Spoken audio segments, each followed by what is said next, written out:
For Morningstar, I'm Christian Charret. We're joined today by Dr. Nelli Oster, investment strategist at BlackRock, who's going to share with us some of her insights for global equity markets. Dr. Oster, thank you very much for being with us. Good morning. Let's start with the situation in the United States. The government is back in business after a shutdown of a couple of weeks. The debt situation has been put on hold, at least for a few months, and markets reacted very favorably to those resolutions. Now, are we out of the woods, or are the fundamentals in U.S. markets going to catch up with us and punish us in the near future? Sure. So in our view, the recovery is real, but it's still fragile. And we're watching two different markets for that. One is the labor market, and the other one is the housing market. So first on the labor market, we've seen the unemployment rate slowly come down over the last several months. However, what the headline number does not reveal is some of the dynamics that we see overall in the market. So first of all, the labor force participation rate has been dropping. So fewer people are working. The length of unemployment has been getting higher.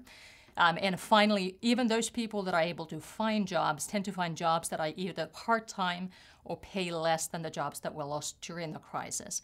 So this basically means that wage growth has been very benign, almost non-existent in real terms once you account for inflation.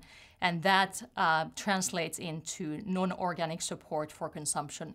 The majority of the gains that we saw in the stock market this year came from multiple expansion rather than from earnings growth. Turning on to the housing market, since the Fed's tapering comments in May, we've seen mortgage rates back up, which is already having an impact on the housing market and refinancing activity especially.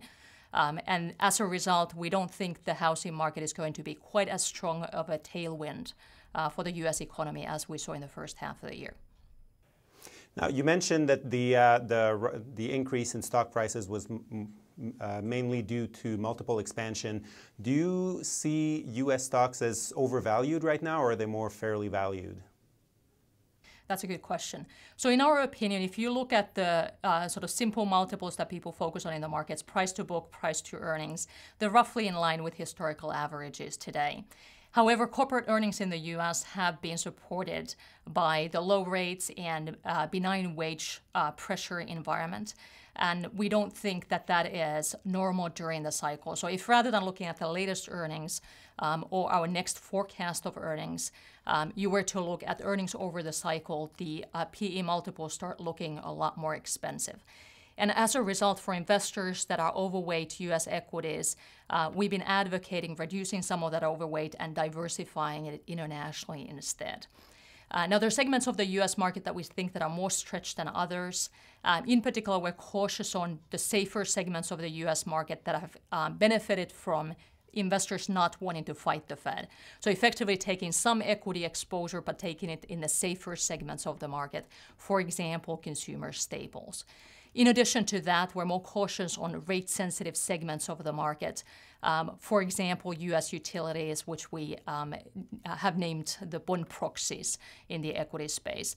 And finally, we'd be more cautious on sectors that are geared towards U.S. consumption, so consumer staples and consumer discretionary sectors in particular. Rather than those sectors, we would focus our exposures on the cyclical names. In particular, we like energy and technology and mega cap companies rather than small cap companies. Okay. Last week, one of the Federal Reserve governors gave a speech in which he hinted very strongly that the tapering of the bond purchase program wasn't about to happen anytime soon. So. What consequences would a continuation of this accommodative monetary policy have on the markets?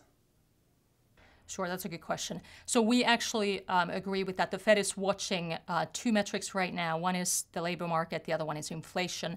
There's little inflation pressure currently in the U.S. economy, and the labor market recovery, as I mentioned, is still soft.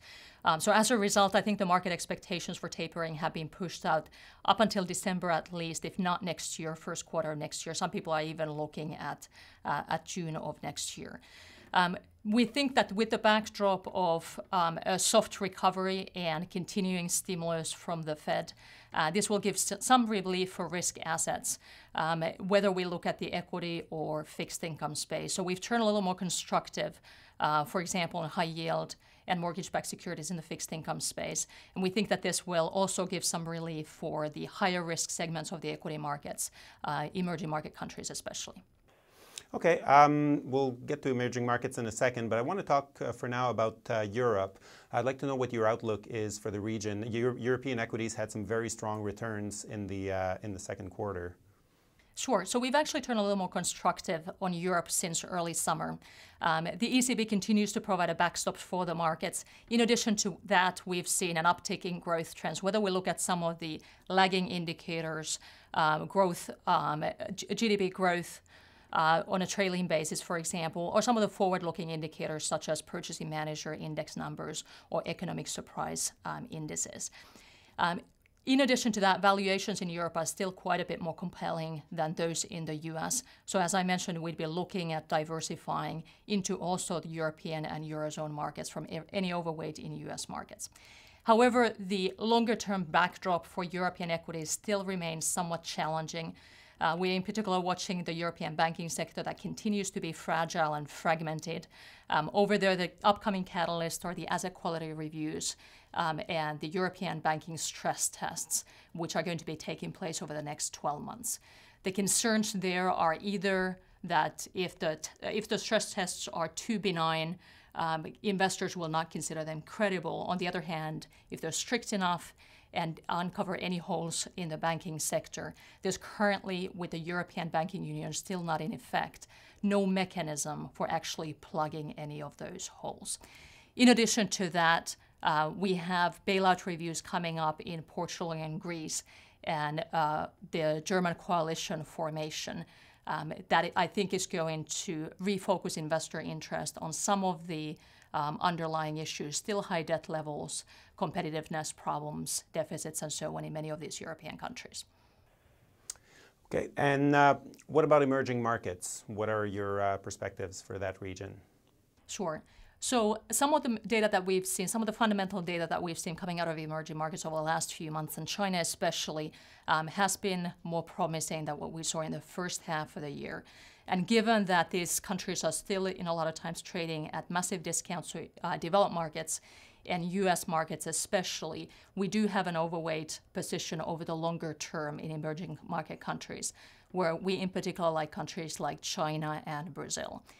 However, in the near term, to the extent that we continue seeing budget battles in Washington, D.C., potential tapering by the Fed, and any other sort of risk-inducing events around the world, whether from the Middle East or perhaps the European banking stress tests, this is going to have a disproportionate impact on the higher risk segments of the equity markets and emerging market countries especially. We recently did an analysis that looked at the sensitivity of various emerging market countries to Fed tapering and found out that once we consider metrics such as the size of forex reserves, the level of local rates, and current account deficits, countries like China and Taiwan are actually in a relatively good position to defend their currencies, whereas countries such as India, Indonesia, Turkey are a lot more vulnerable. Okay, and any recommendations for investors right now for what kind of moves they should make with their portfolio, if any? Is there any region in particular that you want to emphasize people should overweight right now?